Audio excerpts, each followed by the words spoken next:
Straight ahead on 12 News, make room at the Thanksgiving dinner table, why it's a special time for a Brooklyn Center family. Plus, catching red light runners, the new technology that Crystal Police use to keep other drivers safe. But first, it looked like fireworks were going off on the top of the building.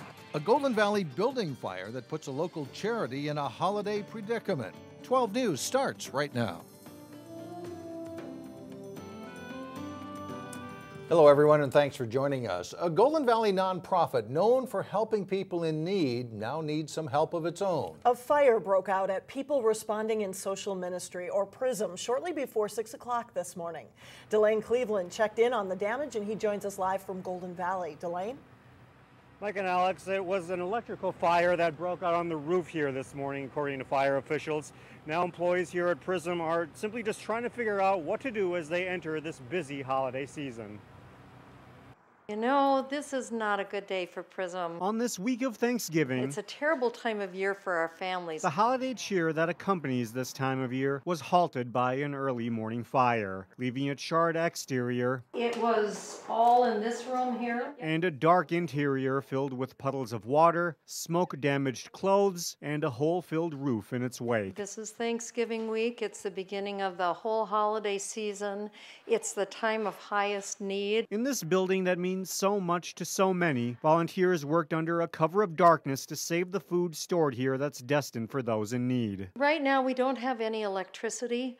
That's key throughout the building, so it's hard to function here. Electricity is needed to refrigerate much of PRISM's food, and electricity was also the culprit of the fire that caused this mess. It looked like fireworks were going off on the top of the building. Greg Peters works at an adjoining business under the same roof. I called 911.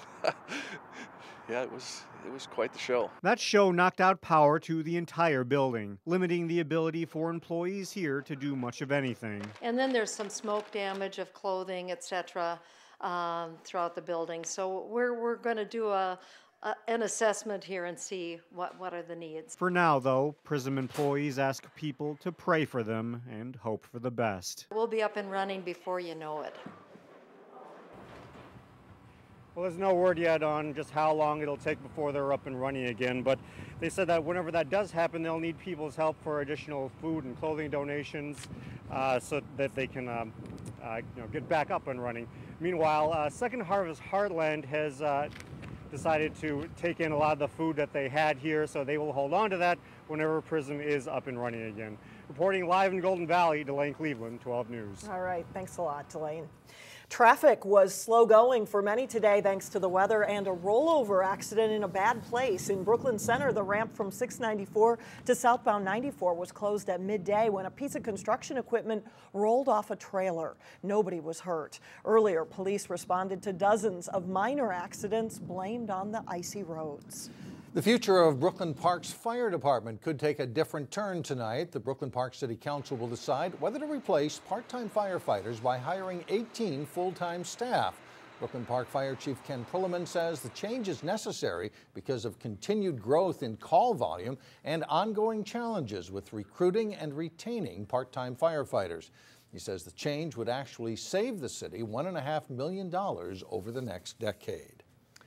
You may have noticed bright blue lights at some of the intersections in the city of Crystal. The police department added the blue lights this summer, and they're hoping they'll be a helpful tool in reducing accidents.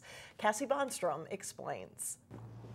As a traffic cop for the city of Crystal, Officer Mason Barland spends a lot of time watching green, yellow, and red lights. However, for the last couple of months, he's also been watching blue ones. That blue light is just for eastbound. This summer, the city installed 5 blue lights at 4 intersections in Crystal, all areas where accidents are common, like 36th and Douglas. This intersection is most likely problematic because it's downhill in all 4 directions. The blue lights are wired to turn on when the signal turns red. They alert an officer, no matter his position, who should be stopped and who's in the intersection illegally. In that time frame, I'll usually get 1 or 2 in each window. It makes it easier for the cops to then spot violations and safely pull drivers over. The reason I'm stopping you is you just went through the red light back there. Police say enforcing these violations isn't just about collecting fines, it's potentially saving lives as well. In 2013, there were 13 accidents at 36th and Douglas, 2 with significant injuries. The reason I am here is because this is a dangerous intersection. Since the blue lights were installed, there have been 9 accidents, but none with injuries. Barland wants the overall accident rate to continue going down,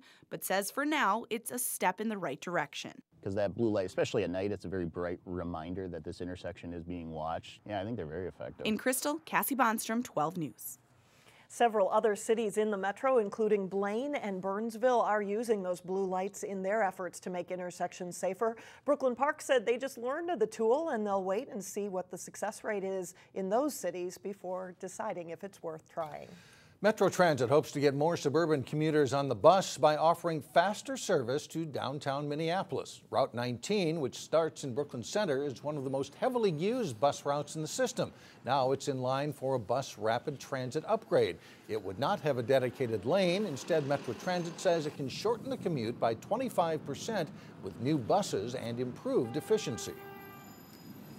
We'd have a brand new set of buses that would be bigger than our current buses today, and it would have wider doors and better circulation. And at each of those stations, customers would pay on the station platform before they'd board, much like on light rail, so that when the bus pulls up, the doors open, everyone gets on quickly, and they're on their way. The plan also includes new and improved bus shelters. The BRT system could be in place by 2016.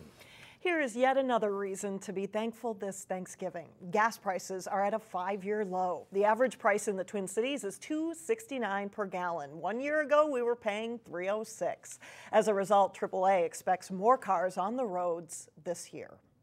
Well, Saturday was National Adoption Day, a day that 26 families in Hennepin County added to their households. A Brooklyn Center family is celebrating their new addition. Sonia Goins has their story.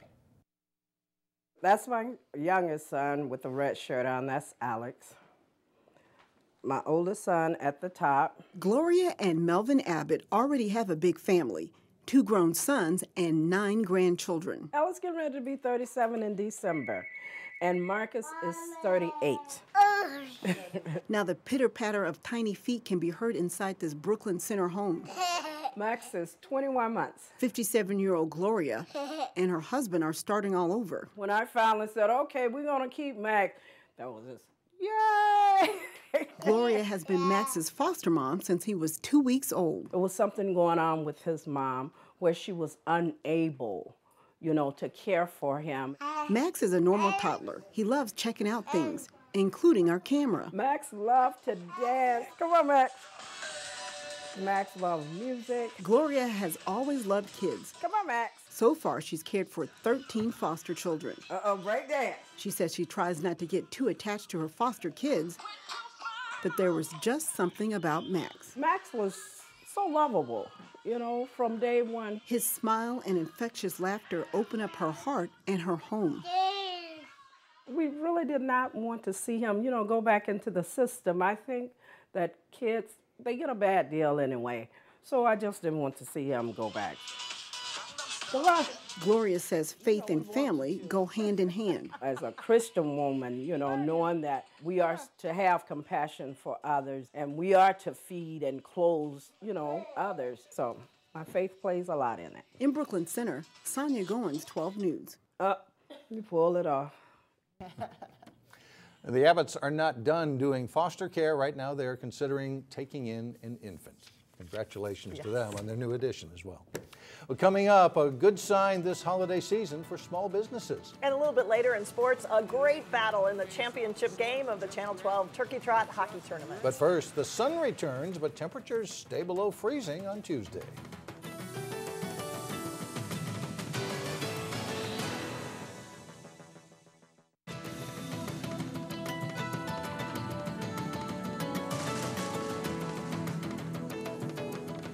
A church in Golden Valley has a big goal and not much time. Calvary Lutheran Church is trying to collect more than 25,000 pounds of food by the end of the month. So far, they have 15,000 pounds. The food will be divided among local food shelves, and some of it will be sent to Liberia to help those impacted by the Ebola crisis. We happen to have a connection to Liberia. There's a woman who's a part of this congregation who's also part of the United Kingdom Task Force on Ebola. And she's a native of Liberia, has lived in this country for many years, and has obviously a heart for that country and those people that have been so affected by the Ebola outbreak. And if you're interested in donating, you can bring non-perishable food to the church at 7520 Golden Valley Road. Black Friday, Small Business Saturday, they are all coming up this week. And they signal one thing, the holiday shopping season. In this week's Business Matters, a look at why early indicators point to a good season for retailers.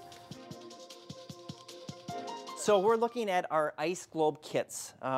You can actually make these beautiful ice lanterns outside or in your freezer. Tyler Conrad has a store full of good things to offer. We do have some more unique things that you can't find everywhere else. And for his small business, the most wonderful time of the year is also the biggest time. It's a third of our business happens in the last 6 weeks of the year. This is probably our #1 item. It's the Olaf Pillow Pet. There's frozen merchandise and the ultimate guy gift. You've put any bottle of alcohol in here and anything's on tap. Your favorite spirit on tap. Cheers to a good season from a retailer who expects good things. With the economic recovery, gas prices low, extra money in their pocket, it's going to be a great year. There's good reason to be optimistic. Christmas season is going to be a joyful one for retailers and consumers. A survey by the University of St. Thomas finds the average household in the Minneapolis-St. Paul metro will spend $868 this holiday season. That's up 3.7% from last year. We're very positive, and both in terms of how people currently feel, but also looking 6 months out. Very positive. The survey finds Rosedale, Mall of America, and Ridgedale are the top 3 spots for most holiday spending. But smaller retailers benefit too, with the Arbor Lakes area registering at #9. You've got the regular national chains, but you also have sprinkled in some more creative types of stores that have unique perspective on that particular market rather than being a cookie cutter that you see with the national chains. You know, it's entertainment. If you're going to come to our store, you're going to get entertainment. At the shops in Maple Grove, retailers are ready, and Tyler Conrad is all smiles about opening the door on this season. We are all set. All we need is the customers and some good weather, and we'll be set.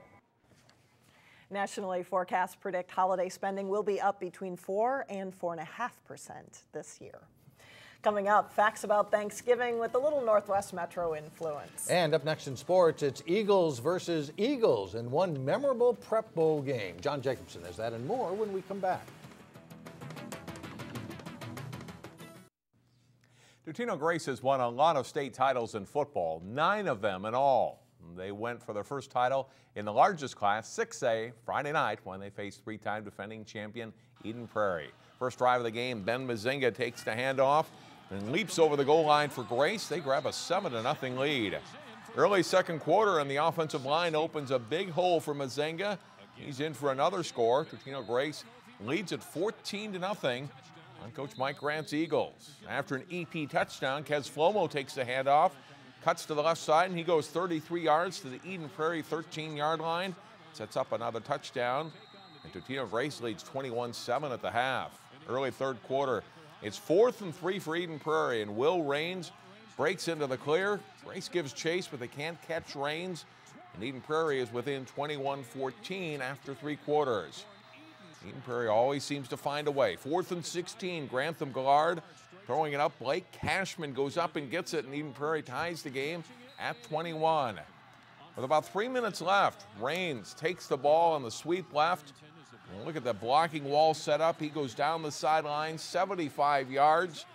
And the Eagles of Eden Prairie take the lead for the first time at 28-21. But Grace isn't done. They come back down the field. Quarterback Lance Bennick keeps it. He's pretty much untouched going into the end zone. Grace is within 28-27. Jeff Ferguson elects to go for 2 to take the lead. But under pressure, Bennick's pass isn't caught at the goal line, and Eden Prairie runs out the clock, and they win it 28-27. The annual Channel 12 Turkey Trot Boys Hockey Tournament fell on the calendar the weekend before Thanksgiving for a second straight year. 2 preseason top 5 teams faced off in the final as host and number 3 ranked Wayzata played number 1 Edina for the championship. The Hornets get out to a fast start. Garrett Waite with the first shot. Matt Masterman skates in, puts the rebound away, and it's 1-0 Edina, 1:16 into the game. Later in the first period, Masterman to Dylan Malmquist, who scores. It's a shorthanded goal, and Edina is up 2-0 after one. The Trojans come back in the second period. Nate Dingman in deep, beats goalie Kobe Bowe, gets Wayzata on the board at the 4:21 mark. Less than 3 minutes later, Mark Sendon's backhander is blocked, but Dingman is there, and he scores, tying the game up at 2.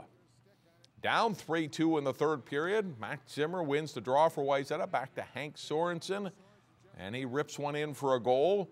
The teams are tied at 3, no scoring the rest of the way, and none in overtime, and because it's a tournament, we go to a shootout. Dingman up first, he'll make a nice move and score, and Wayzata is up 1-0. With the shootout tied up at 1, Edina's Casey Dornbach a chance to give his team the lead. He'll beat Alex Schilling on the glove side to make it 2-1 Edina. Same score, Wayzata needing a goal to extend it past the 5th shooter, but Bowe stops Luke Patterson, and Edina wins the shootout 2-1. It's the 3rd consecutive Turkey Trot Championship for Edina and 6th overall. Maple Grove playing Holy Family in the 3rd place game. Maple Grove gets an early power play, and defenseman Sam Franta finds the net with a wrist shot, and the Crimson grab a quick 1-0 lead. But just 15 seconds later, Holy Family answers. Brady Goodman stops the first shot, but Will Guerin spins and controls the rebound. He puts it away. It's a 1-1 game after 1 period. Second period, Guerin carries behind the net and sets up Matt Runyon for the quick shot and goal. And the Fire lead Coach Tom Starkey and the Crimson 2-1 after 2 periods. Trailing 3-1, Maple Grove capitalizes. The Fire pass hops over a stick, and Sam Huff is on the way to a shorthanded breakaway. He scores, but it's as close as the Crimson can get.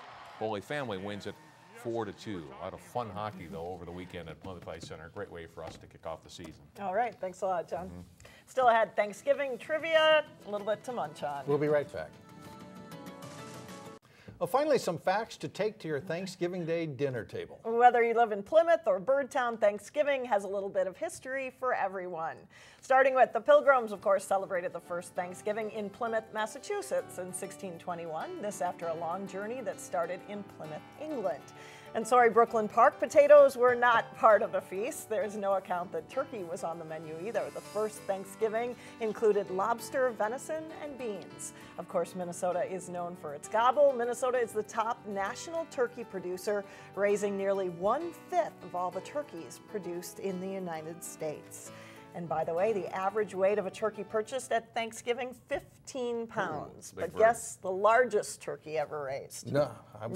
86 pounds, Wow. size of a large dog. So take that to your dinner table, right? That does it for us. Thanks so much for joining us. Stay with us. Community Corner is coming up next. We'll see you tomorrow.